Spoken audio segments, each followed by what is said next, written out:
لگور استاتستیکن رخستنا تندرستی جهانه ددنه ده 300 میلیون نخوشن آستمایی هنه. او هر سال نزدیک 500,000 کس جا آستمایی دمرن. آستما یعنی بهتانگی چیه؟ آستما نخوشی کرونیک یا پشه دگیره. پش، گزب، آنجی جگر. التهابک نمیکروبیک قنال هوایی ادناف پشه دگیره و قنالان تنگ دگیره. جبر ویجی دانستاندنا نفس زحمت بده. بنگه ها گوتنا آستمای جی دور یونانا گوناره جی پی با آهزینه ده. معنا آهزینه جی بهتانگیه.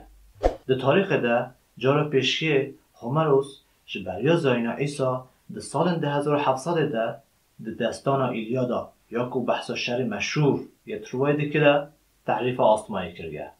هر وها ده کودن همورابی ده جی بحثا نخوشن بهتانگی هاتیه کرد. لجارا پیشیه ده سال 1892 لامریکای سر ویلیام اوسلر تعریفک ریکوپکی آستمایی کرده. نشانن آستمای بهتانگی، اشاسینگی، کخوگه کور و درش به سپوره را دست بکرنا کخکه. آستما چه به؟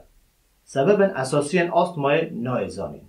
لی هم فاکتورن گنتیک هم جینگه تاثیر سردکه.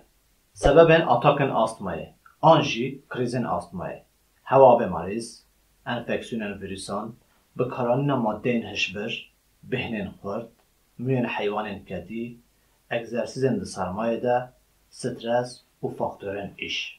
تداوی آستمای تداوی یک اساسی آستمای نینه. لی درمان هنه بهنام رو فرا دکن و کریزن آستمای گیم دکن. نخوشن آستمای دوید چه بکن و چه نکن. هگه نشانه آستمای لحوه هبن بگمان هرن دکتوره که او معینه ببن. درمان خواه وقت دکتور تعریف کریه بشخولین.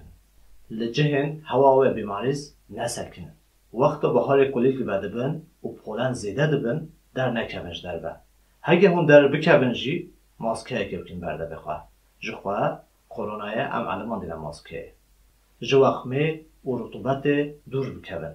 جهون بینن بهری بامبو و ین جپرتکن چوکان هاتین چکرن نشخولینه.